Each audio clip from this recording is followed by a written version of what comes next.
Hi, everyone. This is Raquel. Hi, and this is Jennifer. Welcome to Madness Cafe. This is a feminist podcast where we talk about women's issues, politics, and health and wellness. And where those issues intersect. Hey, everybody. Welcome back to Madness Cafe. Today, Jennifer and I are joined by Naomi Yano. She is a registered psychotherapist and clinical supervisor in private practice in the Toronto area. She is also a certified emotionally focused therapist and EFT supervisor candidate. She has her Master of Science in Couple and Family Therapy. She is also the founder of Emotional ICU, which provides free resources to empower people to understand what is happening in their brains and bodies so that they can make sense of their experience and recognize what they need to cope and to heal. And in addition to all of those things, she is also the mother to a wonderful teenager. She enjoys hiking and Latin dancing. So Naomi, thank you so much for being with us today. We're very excited to talk to you. I appreciate the opportunity to be here. Thank you. Welcome. You have such a vast amount of things you're doing, but I would just like to start with, how did you get started? What's your story? Yeah, I think there was sort of a key period in life about, I guess 12 years ago now, 2010, when I would say how I responded to a series of events really got the ball rolling with everything that I'm doing now. So I talked about it in the past as my 6 weeks of hell, and it ran from about the beginning of June to mid-July. And at the time, we was married, just moved into a house. I had a 2-year-old, my husband, and our daughter had just been born quite premature at 24 and a half weeks. And so in June, she'd been in the NICU for some time. And I discovered that my husband at the time was having an affair. And at the time, I was just, so focused really on visiting my daughter, still trying to unpack the house and so forth, that some part of me went, okay. And when he told me, I just said, okay. And he said, it'll end at the end of this month because of the nature of the work he was doing. And I just said, okay. And just sort of put it in a box and kept going. And then a few weeks later, we had to make a decision around our daughter who we found out could not sustain herself, her heartbeat or her breathing for the rest of her life. And so she'd be relying on machinery. So we were asked to decide, would we like to continue that? She had some brain damage and would not lead a normal life, so to speak. So we wrestled with that. Yeah, it's funny sometimes when I tell this story, there's so many moments where, someone could pause and say, let's just talk about that. Yeah. And that's in the 6 weeks, it's like, no, there was no time for that. And so sometimes I tell this story and people are like, can we just rewind to that part for a second?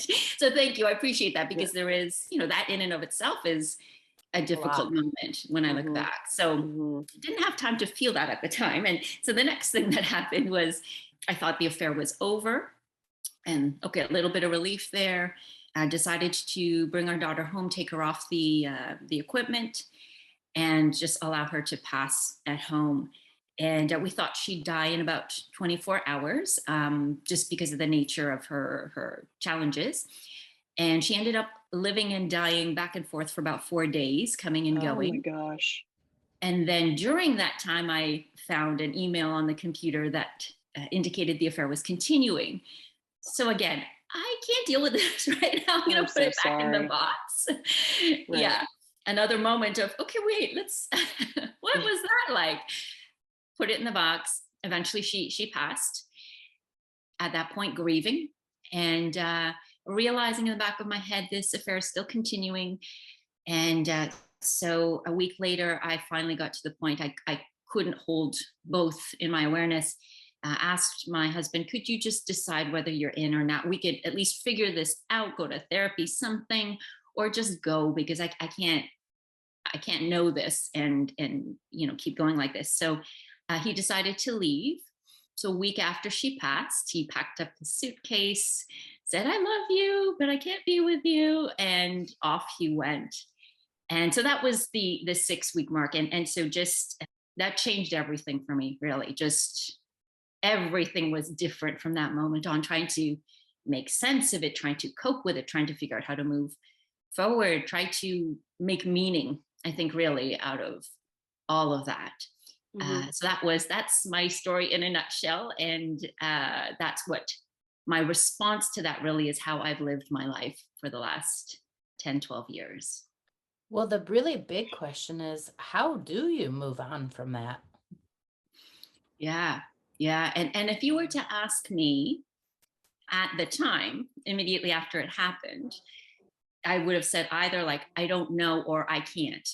One Right. of those two. And it really has been a huge, multi-layered process to figure out in the initial stages, just how do I cope day to day, hour by hour, sometimes minute by minute, and when life is too much, to being able to tolerate that and develop some skills around just that piece, to then be able to ask questions about, what does this mean for my life? How do I move forward? To, then later be able to reflect on, okay, what happened in the relationship, or what can I learn about how I show up in life and how I might do this differently, to eventually a place of, for me, it's now more of a thriving state where I'm taking all that information, and having learned so much, I am living a life that really feels quite good at this Oh, point. that's good. Because, Congratulations. yeah, thank you, it has been a huge learning curve. So again, there's so many parts to how do you move on from that I could touch on. I don't think I could in this hour, because there's so many parts to it at different stages. The first thing that comes up for me is, how did you take that first step? How did you not just take to your bed for, I don't know, weeks or months? I mean, Mhm. how did you start just putting one foot in Yeah. front of the other? Well, I think you're right in that initially I didn't. I was in bed. I Hmm. was in bed for Okay. weeks crying. Like I couldn't take a first step. And I think there's something very important in retrospect about normalizing that, right? Okay. That Right. if that's, and not everybody will be there, some people can get up faster, but if you can't, there's a good reason you can't. And when I look back, I go, yeah, well, look what you just went through. So if you were in bed for 6 weeks, I get it. I get why you were in bed. And that's okay. You couldn't get up any sooner. So I think for me, a huge first step for, everyone really, when it comes to these sorts of huge transitions, unexpected life events, I share in some of the emotional ICU resources about that first step is really just allowing yourself to have the response you're having, even if it's something like paralysis or meltdown or Mm, freaking out, or whatever it is. That this it's okay. You don't necessarily have to make huge decisions or act on that, but whatever it is you're feeling is legitimate and okay. And if we could just give ourselves the permission to be that for a little while, it doesn't mean we have to mhm. stay there forever, or it's never going to change. But if we could lovingly and compassionately say, this is just where I am and there's nothing right or wrong about it, that's the first step. Okay. Because the alternative is, if I say I should get out of bed now, Mm, why am I not out of bed yet? Mhm. I'm Mhm. probably going to make myself feel worse. And I might be in bed even longer now, because I've created my own suffering of, I'm not doing what I'm supposed to do. And I'm going to create some shame for myself around that, which is not going to help me get better any faster. Right. So I think it's so important to just allow that and be kind to yourself about that. And then from there, yeah, that's when, okay, what was it like to finally get on my feet? Right. And Yeah. again, there are, lots of just sort of practical coping strategies about dealing with the intensity of the emotions, that I was able to do eventually. Okay. Yeah. So how did you, and you do go into this in some of your materials Mhm. about developing the coping skills and getting the help that you needed. One Mhm. thing that I really appreciate that you talk about is that you're a therapist, but you got therapy too, Mhm. that Mhm. helped you develop your coping skills and that sort of thing. So can you speak to that a little bit? I think we all maybe think that therapists don't need help. And so Yeah. because they're helping Yeah. us, they don't need help. They can do Yeah. everything on their own, right? Yeah, well, I think it sort of touches on, and I think we all have this experience of knowing something in our head and knowing something in our body. And Mhm. as a therapist or as any human, we could talk about all kinds of things that theoretically we know we should do or that we know are real. But then when we actually experience it in life, we have a different bodily lived sense of what that actually means. So you Mhm. might say, yeah, being in a car crash is a bad thing. And we all agree on that. But if you've ever been in a car crash, you really understand what that actually means. But if you've never been in one, you still get it, but not fully, right? Yeah. So there is a way in which we could teach theoretically as therapists, or really as parents, as anyone, educators, what does something mean in our head, but what does it actually feel like in our body? And there's something wonderful about that head knowledge and the theory and the textbook. That it's very valuable. But there's a different quality to being able for me to describe in my body. If my therapist tells me to breathe deeply, just how hard that is sometimes when I'm freaking Mhm. out. Right. And sure, Mhm. you tell me, yeah, just keep it up. But it's like, no, my body's screaming, this is not going to work and I'm going to die or whatever it is. And so you have a different sort of appreciation for the felt sense, right? And Wow. I think for me, there's something about that that's very powerful that I want to share with people, that maybe I kind of get it a bit, and maybe it was Mhm. kind of like, this is what it was like for me, is this kind of what it can be like for you? And there's a different way of feeling like there's a shared experience there that Mhm. might be different than me just being your therapist, never having touched those sorts of experiences in life. Right.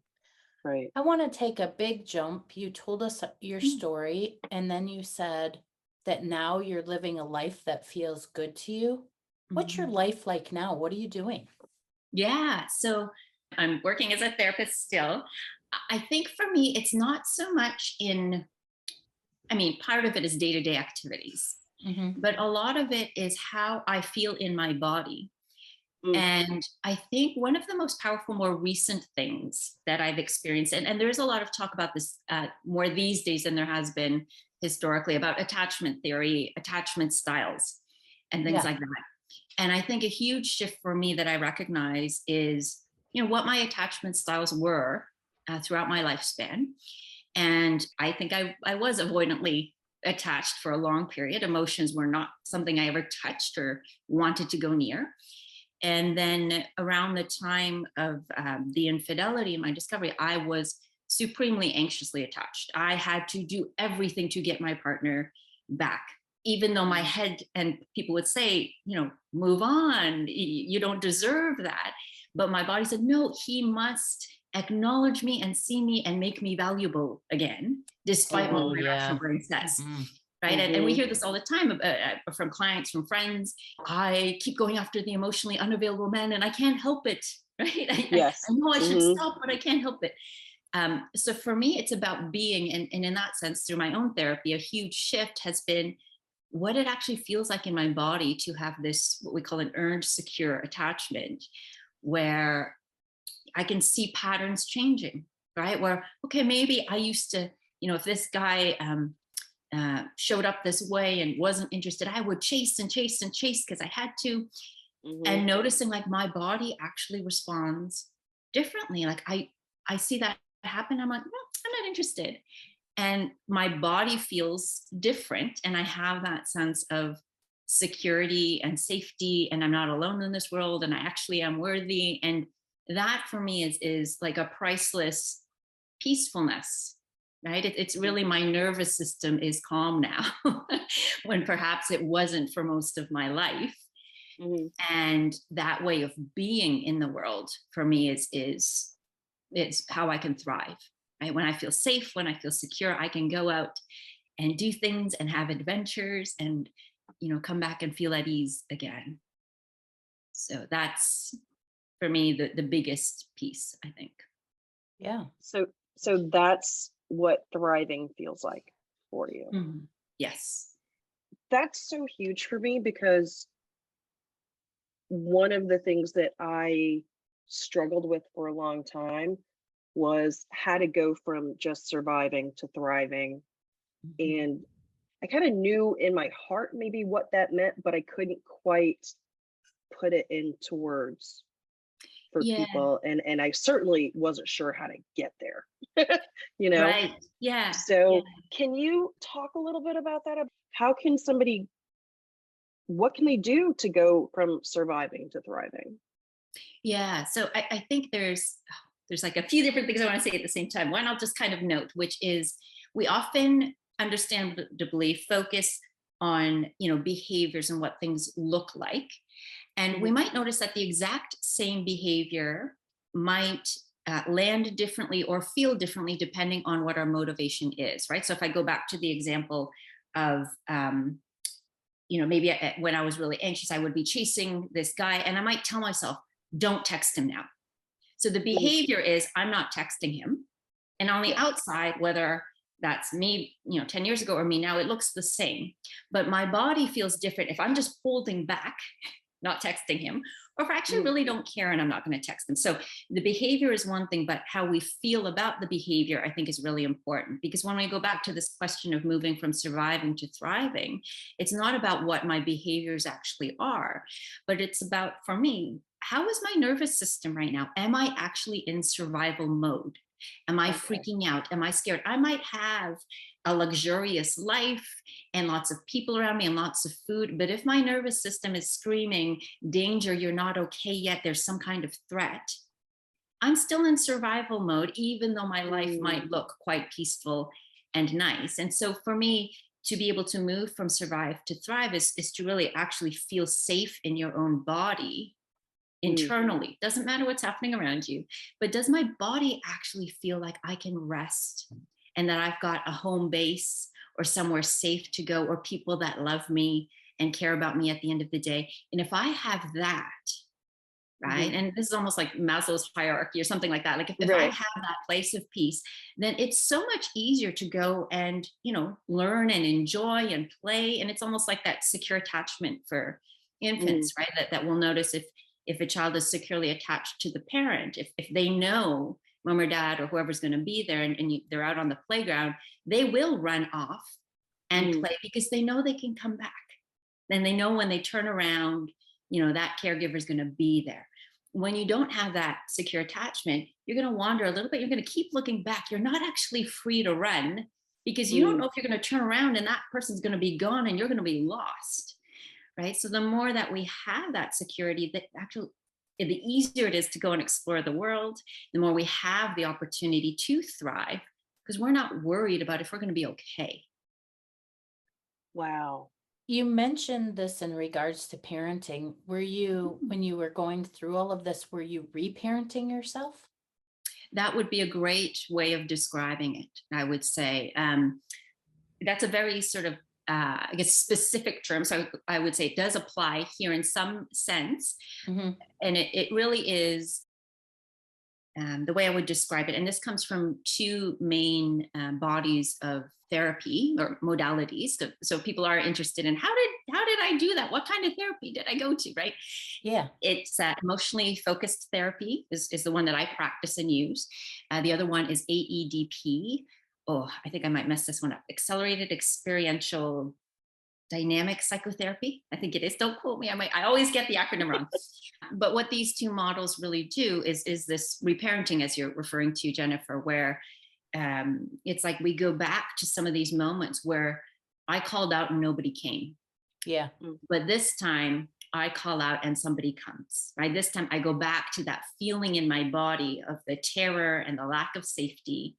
And we allow our brain to be activated in that way, our body to be activated, but we now give it a different ending, right? Instead mm, of Oh, calling out yeah. into the darkness and nobody ever comes, which would be re-traumatizing, right? If I do that over and over, I keep reliving that trauma.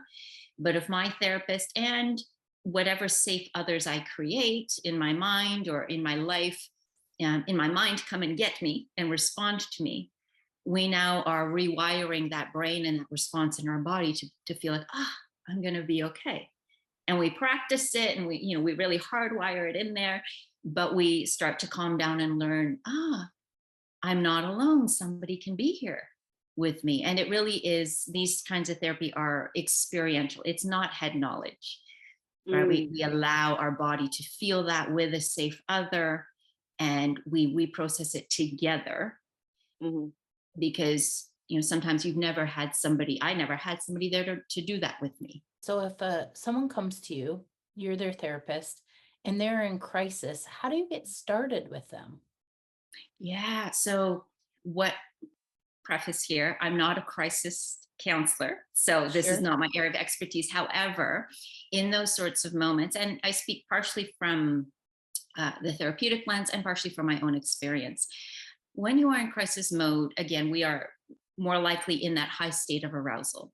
And from a neurobiological perspective, there's not a whole lot of activity in our rational brain, in the prefrontal cortex. We are not going to do some of these strategies and things that we might do at a later date or time when our brain is activated that way. So in that crisis mode, there is sometimes a lot of structure around just helping somebody to actively do the things that are going to help them just down regulate all of that activation, including things, very basic things like take a nap, get a drink of water, eat something.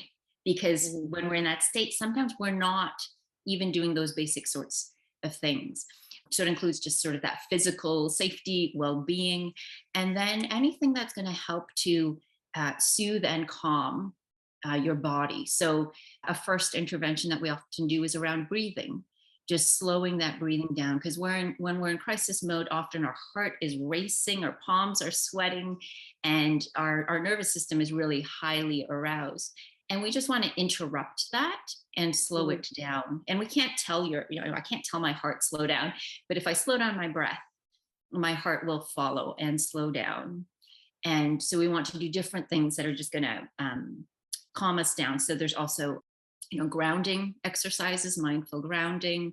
So yeah, in the kit, in the guide that you mentioned earlier, Raquel, there is, in there, I do go through some. For people watching, I'm holding it up. Yeah. So it's a downloadable guide.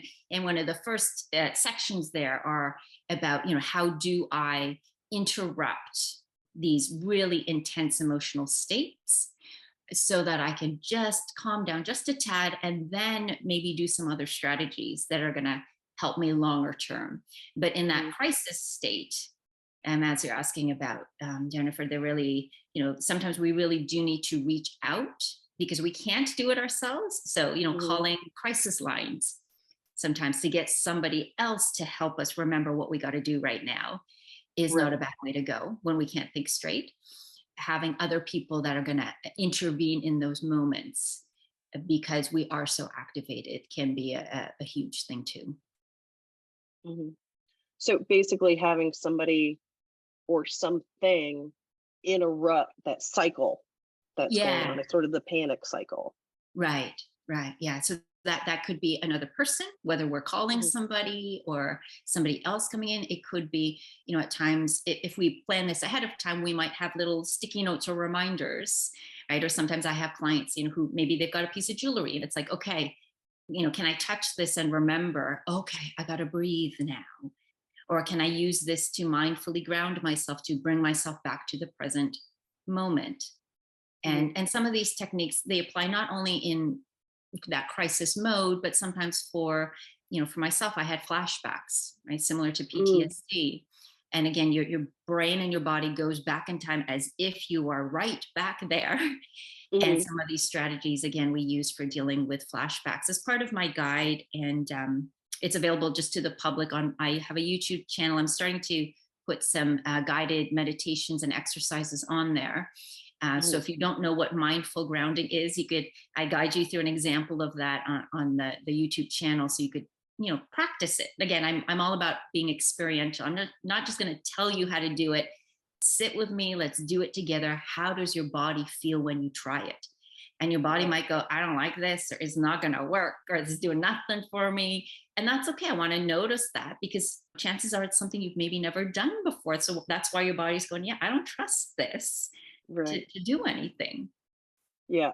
One thing that I really liked about one of your YouTube videos, I think it was a grounding one, where Okay. you go through, I think you picked up a pen Mhm. and you talk about, what do you see? What do you notice in the pen? And you had a rock or something like that. You were talking about, what do you see? What do you feel? That sort of thing. And I think Mhm. you made the comment of, it doesn't matter what order you go in, Mhm.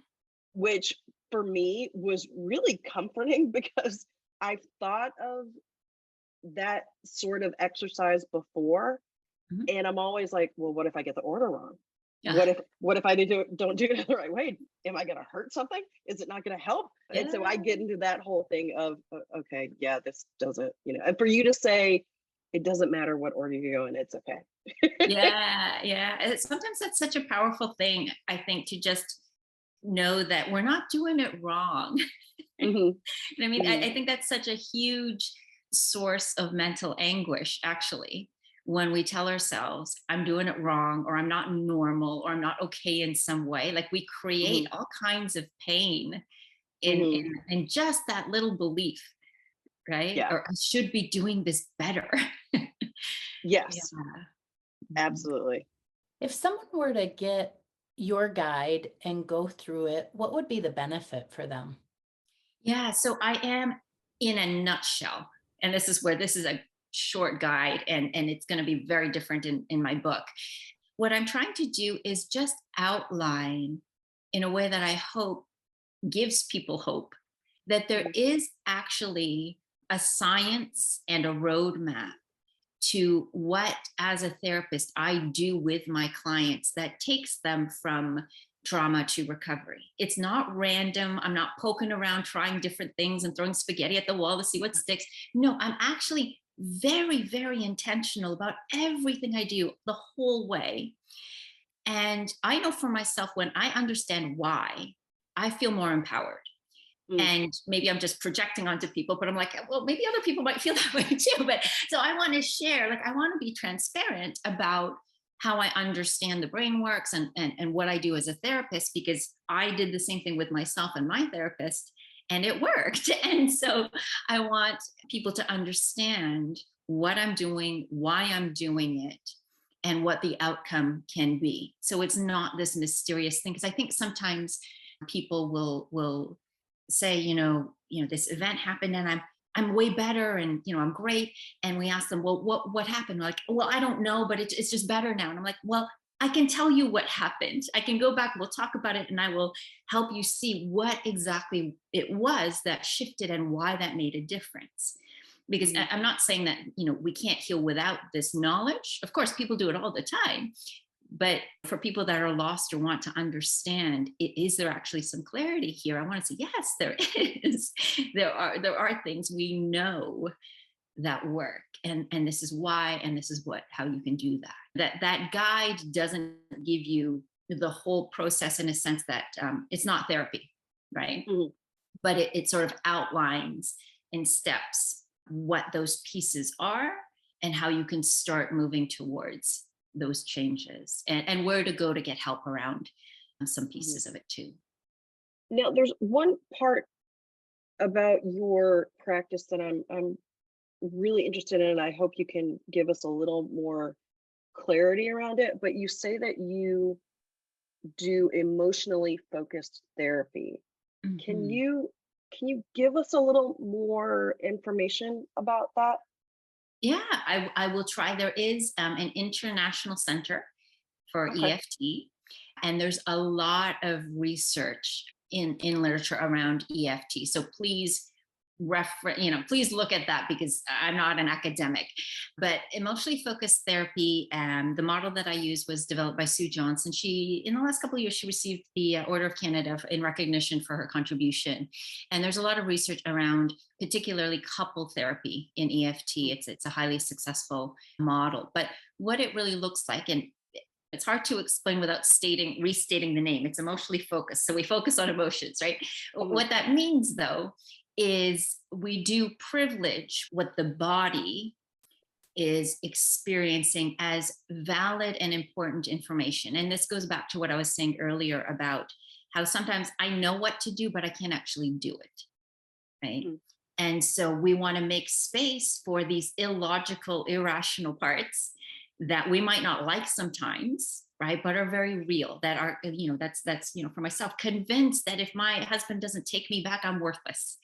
Even though my rational brain says, no, you're fine, go. But my body is screaming. So we really privilege that feeling. And that's what we work with. And a big piece of it that we look at is when these feelings come up, what do I do with them? Right. So maybe for me, it's okay. I start to feel this anxiety and I go text my ex and, ask him questions and whatever. And that's how I cope with it. Believing that if he just gives me the right answer, I'm going to feel good enough again or whatever it is. Yeah. So we Yeah. look at what we actually do with that feeling. And we also explore why that makes sense. Because our Mm. body is doing that for some reason. And somewhere along the way, it probably was adaptive and it probably worked. So we might look at family history, childhood experiences that kind of reinforce, yeah, when I feel this way, this is the best thing to do. Then we also look at, okay, in the present day, when I do that now, is it still helping me? Is it giving me the outcome I want? A lot of times we'll realize, no, I don't know what else to do though, but no, I'm not getting what I want. So then we go back and we look at, okay, well, what are the other options here? If this is what I'm feeling and this is what I always do, and we know, insanity is doing that same thing over and over, expecting different results. So if I keep doing the same thing, what are the other options here that maybe I've never known about, or maybe I've never experienced, or maybe feel too scary to try, or maybe never worked in the past, which is why I stopped doing them. But what are the other options here? And is it safe now to try this other option? Right. And Mhm. then again, as an experiential therapist, emotionally focused, we do that. We try the new option and we want to help them have success in it so that they will learn to do it again and again and learn to trust. And it doesn't mean that we never use the old options, but it now means we have another tool, another way. Mhm. Because if Okay. you go back to that same environment that you learned it in, you might want to do the same thing. But you might also want to do something different now if you've got maybe a safe partner or a safe other that, oh, I can do something different now in my relationships or in the world, and it can be okay. So I So don't, that's a long-winded sort of answer, but that's no, it No, was it really was great. great. Yeah, and it made a lot of sense. But in your case with your husband, if you were seeking that validation and you weren't getting it unless you were doing the texting, and then you stopped doing that, you realized what were the things you did instead? What were your new options? Yeah. So, and this is more for me, my personal narrative. So, a part of that was I'm noticing that early on, I'm actually maybe I'm really angry along with anxious, right? So, I'm wanting him I'm wanting him, or not necessarily texting, whatever the action is, I'm wanting him to validate what he just did to me and how Right. upset I am and how awful I Right. feel. And I keep going to him to get that validation, to feel better, to feel seen and feel heard. Right. And I'm noticing, okay, yeah, this is not working. So then the question is, at that point, is what does my body actually need that I keep turning to him for? Because my body needs something legitimate. To turn to him is useless. But if I need to be validated and seen and heard, and for somebody to get the pain I'm in, who's that person going to be then? Because he ain't going to cut it. But who's it going to be? Okay, it's going to start with my therapist. It's going to start with some close friends. That need needs to be addressed and filled by somebody who's accessible and responsive to that. Mm. And can I let go of he's not going to give it to me and actually be validated by somebody who's going to do that and help me with it? That makes sense. Mm-hmm. Yeah. How do you feel about your husband now after you've gone through all of this work? That's a great question. I was at the Toronto International Festival of Authors, and we were talking a little bit about this too. Sort of, okay, like, Yeah. And I think I've gone through phases. Yeah. And I went through a phase of a lot of compassion. Mm. But I realized I've come now sort of out of that phase a little bit. I still think I am quite compassionate. A lot of people around me think I'm too compassionate. I don't know if that's possible, but people that are close to me just want me to be a little bit more mad sometimes. Mhm. um, but I think right now I've come to a place where I can be upset still at times. I think I recognize now my relationship to anger is a bit different, where I can recognize anger as valid in certain moments when it connects to a sense of deserving Mhm. or boundaries being crossed, wanting more, wanting respect, things like that. So that's not a bad thing if I don't act out on it in a destructive way. So I do still, try and view him as with as much compassion as possible. But it's really hard, to be quite honest Mm. with you. I think I was noticing the other day, I can feel compassion for almost anybody in the world, and try and understand, okay, I understand why you did this. It doesn't make it okay, but I understand why. But it's really hard with my ex. Yeah. It's really, I Yeah. used to be able to do it better. I find it really hard sometimes. And I think it's because there are things that impact me personally, Mm. right? Yeah. That makes it hard to take that step back. I'm only human. It's hard to step back sometimes. Okay, And well, I have a question around that because I have some similar stuff to work through. Mine has to sure. do with a relative and a sexual assault. And Okay. what I've kind of come to understand is I did the same thing. I went straight from anger to compassion. And what I realized is that I never really felt the rage. And Mm, so I'm trying to do rage work yeah. so that I can get back to the place of compassion. Do you think rage is important? Do we need to feel the rage? I think so. Well, I think if it's there, yes. I I think think, my rage is there and yeah, something in me won't accept that. right. Yeah. No, I think it's very important. And that is a really interesting question, because I did go through a very angry period as well. Mhm. Mhm. For And in sure. my book, I write all about, outlets for anger and what I did. And that's interesting in and of itself. But I agree that, yeah, there is, for me, there's a process of almost like grief, like where you have to go through the grief to get out the other side. Mhm. I Mhm. find anger can be the same sometimes, where I just kind of need to go through the process of anger in order to find out what is actually at the bottom of all of it, right? Or what it will take me to next. Maybe there's not a bottom to it. Maybe it just is anger. But if I let myself be mad and express that, what happens after? And I know the first time I did that, the anger led to grief, right? Because the anger was, I'm so mad, it's so unfair, I hate you, and all of these things. And when I moved through that, where I ended up at the end was sort of like, oh my God, look what just happened. And isn't this so sad? Yeah. And then I moved Mm. into the grieving. And that's when sort of the anger kind of fell away, because now I was just left with, this is real. And it really kind of sucks. But I do find that more recently, the anger comes back sometimes, and I'm trying to understand, what's it about now? Right. And Mhm. I think now it's more so of you're crossing a boundary, and I want to push back. Right. This is not okay with me. I need to push back. And that's a different kind of energy in that sort of anger. I'm a work in progress. I'm figuring out Me what too. that means. I think Me we too. all are. Mhm. Yeah. Because sometimes it's an ongoing thing, right? Mhm. For me anyway, the anger keeps coming up, because you know what? Some things aren't changing. So I get angry each time it happens. And Right. what do I do each time I get angry? You've talked a little bit about self-compassion or Mhm. compassion in general. Compassion Yeah. toward yourself, compassion toward your ex.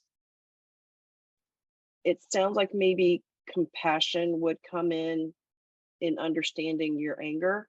I wonder if self-compassion is important in helping you or any of us work through the anger, and maybe even if the anger comes back up and realizing that the anger is okay, it's actually supposed to be here. And, Hmm. and maybe it's okay to act on the rage, Yeah. even though I feel like I shouldn't act on it. Yeah. Well, I think, yes. 100%. And if I could expand on that, because yeah, I think it's so important that we, like I was saying earlier, we allow ourselves to feel whatever it is, Mhm. and be okay with whatever those responses are. And even if, let's say I was in a rage, and let's say Okay. I acted out in a horrible way and I destroyed something, Mhm. right? And the next day I regret it. I did not live up to my values. Or let's say maybe the next day I don't, but a year later I look back and I go, oh, I'm a different person. And whoa, I can't believe I was okay with that a year ago. Right? I think at any moment, that's this idea of when I learn better, I want to do better. I don't know if that was Maya Angelou had some quote, something like that, but it's like any moment, can I look back and be kind to myself that in that moment, as maybe destructive and immoral or whatever it was I did, that maybe in that moment, that's the best I could have done. And sure, the me now wouldn't do that. But Mhm. in that moment, that really felt like the best that I had. And can I be kind to myself about that too? Right? Mm. Mm. Are anger and rage the same thing? I would say yes and no. It's sort of like for me, and this is just me personally, rage is like a deeper intensity. Mhm. I can talk about being angry, I could talk about being mad, but there's something about rage that's like, the 10 out of 10, where anger could be, lower level. And there's something, I don't know, I'm not going by dictionary definitions here, but Sure. for me, rage lands as, almost out of control, something really intense where I could be controlled angry. But if I'm in Mhm. a rage, that's a different quality of anger. Yeah. Does it feel different? I guess I'm curious about your question there. Does it feel like there's a difference for you, or? Well, I'm going back to what I've been trying to feel and uncover, and I felt a lot of anger, but I Mhm. feel like I have this intuitive knowing that I absolutely need to feel rage, and I'm Ah, having trouble accessing it. I see. And Okay. I'm trying to get to the bottom of that for myself, what that means. So Yeah. I think you hit on it, is almost out of control. Mm. I don't think that I'm able to get out of control. Like, I've had sessions with my own therapist where I almost feel like she's pushing me to cry, Mm. and I will get to the point of crying. And then there's something in me that will not allow myself to cry in front of her, even though I Yeah. know that that's what I'm supposed to be doing. So I won't cry, Right. Yeah. and I'll kind of hold my emotion. And then Yeah. I'll be doing yoga, and I'm on the mat and I'm Mm. breathing, and I will sob by myself. Yeah. So Yeah. I'm like, what's that about? Why am I unable to Right. do the rage and lose control, or lose control in front of my therapist? I think that I'm a control freak. Well, this is where, and this is a perfect example of how do we have compassion for that part of you that doesn't want to cry, right? Because Right, what we're noticing, like we were talking about earlier, my brain says I should cry. It's my therapist. It's safe. I should be able to do this. What's my problem? But right. some part of your body goes, nope, not gonna Not doing happen, it. right? And we want to value that that's there for a good reason. We don't know why, but can we get curious? Some part of your body goes, no, I can't do that. So let's explore that. Let's honor that. It's there for, maybe it's trying to protect you, maybe it's trying to help you. And so, in EFT, we would actually, privilege that part to understand with some compassion why it's there. And what does it Mm, need? Because clearly it's not going to get out of the way anytime soon. So, what can it tell us about what's happening? Why it's so important to make sure you don't cry, right? And validate that. And then maybe eventually we'll get to that rage. But, this is exactly where you are. You're not doing anything wrong. Let's understand what's happening. right, right. That's so good. That's such a good message for everyone. Yeah, Mhm. yeah. Yeah. Okay. So yeah, a big part of my sort of building block is compassion. Just to Yeah. start with that, because if we can do that and get curious, things unfold much faster. I think I love that phrase, get curious. Like, Mhm. just don't judge it. Just like get Exactly. curious about it. I Yeah. think I'm busy judging myself. Hmm. I Yep. I was probably the most judgmental person in my teens and 20s, and it was a huge shift to, yeah, be accepting and non-judgmental. Mindfulness-based stress reduction, MBSR, John Kabat-Zinn, was huge in helping me around that. along with Tara Brach, Kristen Neff. These are some of my favorite people. I have them on my website and I reference them. They were huge in influencing me with the power of kindness, really. It sounds like such a basic thing. And again, one of those things I knew in my head, but Mhm. to actually practice being kind, especially to Mhm. me, and not judging that I'm doing this wrong or I should do this better. It was a practice. And again, this is the experiential part. It's, I had to sit down and do these meditations and talk to myself, and it felt corny and fake and stupid over and over and over. And it's like we're re-recording. I was re-recording in my head some of these very harsh and critical voices, Yes. an alternative. Yeah. And Mhm. sometimes we don't have that opportunity. We have to create and practice that voice. It's Yeah. not going to change overnight. Is Right. therapy a spiritual practice? Is therapy a spiritual practice? Uh-huh. Ooh, what do you mean by that? Well, it just occurred to me when you were talking, like that you're almost talking about, to me, what I would describe as kind of the meaning of life. Mm. And then, so to me, the natural extension is that through therapy, we can access our spirit, our reason for being, our the meaning of life, I guess. What do Mhm. you both think of that? Raquel, what do you think of that? I think that's I think you're touching on something pretty important. And I think there is something to that, or that there can be something to that, because Hmm. yes, therapy can be a way to get to the core of who you are, or what's going on with you, or to examine your inner life. And I think for some people, spirituality can serve the same purpose. Ah, I don't think it gotcha. always does, but I think it can. Oh, In that way, yes, I think maybe therapy can be spiritual in that it's helping you to get in touch with your inner being, your inner life, your core, uh-huh. and Authenticity. your authenticity. And I think sometimes spirituality can be that Uh-huh. also for people, but I don't think it always is. And what do you think, Naomi? Yeah, no, I love that question. There's a few different responses. One is that the word psychology, I believe psyche is translated to soul. It's the study of the Mm. soul. Oh, I did not Um, know that. yeah, Yeah, the that's origins of interesting. that. Yeah, and so when I first started studying, I actually intentionally went to a school that integrated spirituality and psychology because Mm, at the time it was very much divided, right? Mhm. Psychology was very scientific, physiological, in your body, spirituality, whatever, right? But I felt like that was actually quite important. So in my work with clients, if they have a particular religious affiliation, that's actually an incredible resource for a lot of people. God, mm, a spiritual other, a being, ancestors, all these things are incredibly powerful for people in their meaning in their lives and how they make sense of the world. So Mhm. to that extent, whatever spirituality means for you, yes, I think it's a huge part of therapy. And I would go even more specific, where for me, in the experiential therapy that I do, there is, yes, this connection to self and your own meaning and values and that sort of thing. And I think a huge component in the work that I do is connection to other, our awareness of what all of this means, and how do I use all of that to actually create connection with other humans. I believe we're not meant to live as independent, isolated beings. We are wired to be interdependent, and we are wired to be able to self-soothe and do it on our own, and reach for another person when we need to as an option. And I want everyone to be flexible, to be able to do it on our own, and to trust that if I lean on another human, it's actually maybe going to feel amazing.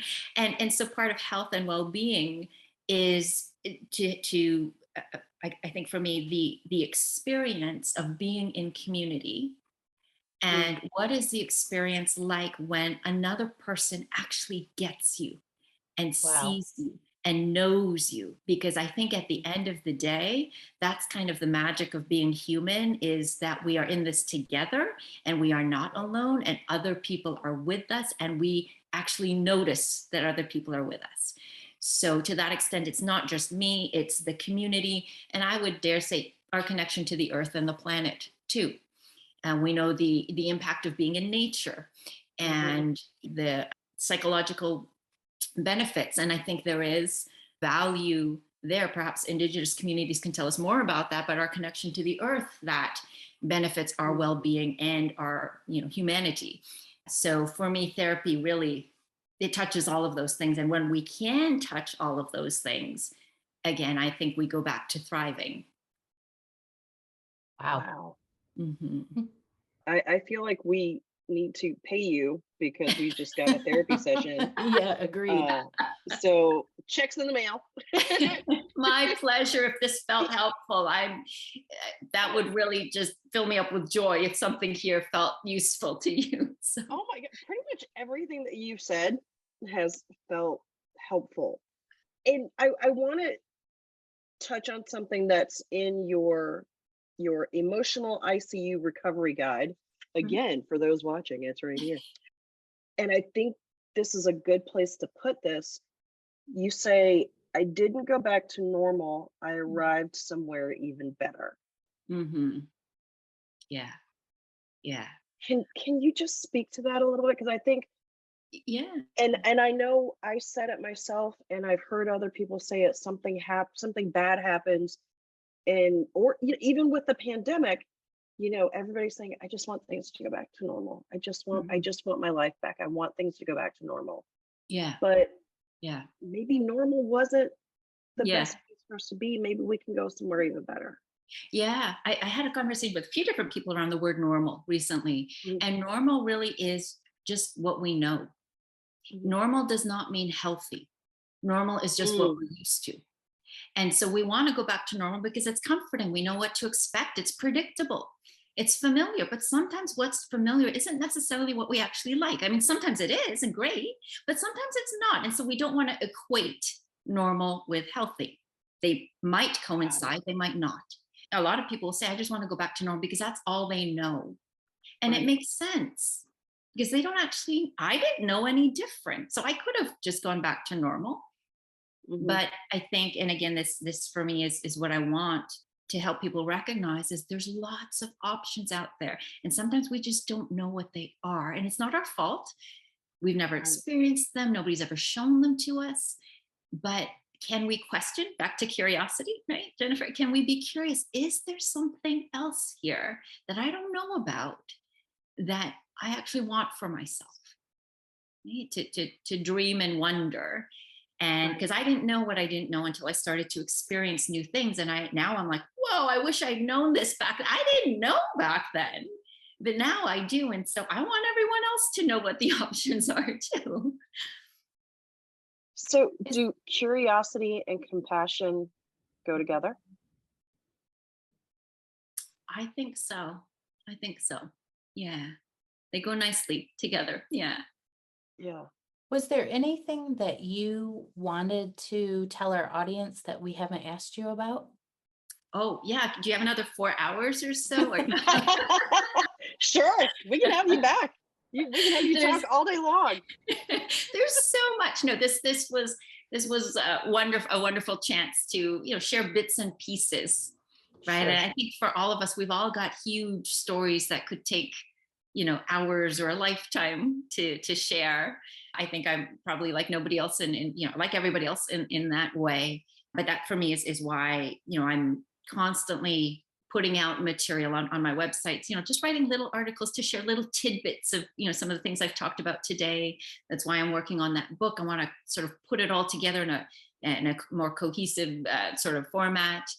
Yeah, no, there's nothing in particular now that I want to add on here. I loved that those two words sort of came up at the end here, Raquel, that the curiosity and compassion. If people are to walk away with something, it's get curious, be kind to yourself and see what happens when you do that. Does it make a difference? Catch yourself if you're being unkind or judgmental, right? Or assuming. Right. See if you can just notice when you do that, and see if maybe you could try something different and notice if it changes anything. Mhm. Wow. That's a great message. Mhm. Yeah, I love that, Naomi. Thank you so much. absolutely. Thank you so much for giving me a platform to just yap away for a little bit here. I get excited about all of this as you Oh, can we tell. loved it. Well, We loved yeah, the it's discussion. absolutely. It's been a joy speaking with you, Naomi. Thank Thank you you. so much. All right. Okay. Thank you so much. And You're welcome. see you later. Bye. Time to recap, Raquel. What did you Oh think? my, I am blown away by Naomi and the work that she does, and the fact that and I feel like I say this every time somebody shares their story with us, but I'm Mhm. just so amazed that not only that she's sharing her story of what she called her 6 weeks of hell, but that she also uses what she went through in her journey to then help other people. She's showing that therapists are people too. Oh, yeah. You know, therapists go through things just like the rest of us. We can all learn from these things. Something that if 6 weeks of hell didn't kill her, then if she came out the other side and now she's thriving, there's hope for the rest of us. Mhm. And honestly, I can't wait to read her book when it comes out. I'm just so excited to get my hands on it. Yeah, I'm very interested in the book as well. I think for me, she really nailed it on something that's been driving me nuts about my own therapy and my own Uh-huh. journey. And Yeah, all of what's this that? that I was, I always make these things so personal, but what I've been talking about not being able to cry in front of my therapist, I didn't realize it until she said it, but I've been beating myself up about that. And just Mhm. the simple message of get curious about it was like life-saving in a way. It was like, oh, I can Wow. just ask myself why. I don't have to Right. like be mad at myself because of it. And so Right. now I can sit and ponder and think about this. And you're right. We should send her a big fat check because she worked really hard today. So Yeah. I'll be grateful for a long time. And I hope some members of our audience will also be grateful as well. Absolutely. And like I said, I think I can't say it enough. I can't wait for the book because just the guide that she has on her website, I mean, was already so helpful, but that's just the tip of the iceberg. So I Very can't even helpful. imagine the benefits that people are going to get from the book and how many people are going to be helped and in such profound ways. Another great episode. I know, another great day of therapy. Bye, Raquel. Bye, Jennifer. Thanks everyone for listening today. We will be back with more Madness Cafe next week. You can find us on Instagram at Madness Cafe Podcast or email us at madnesscafepodcast@gmail.com. Bye.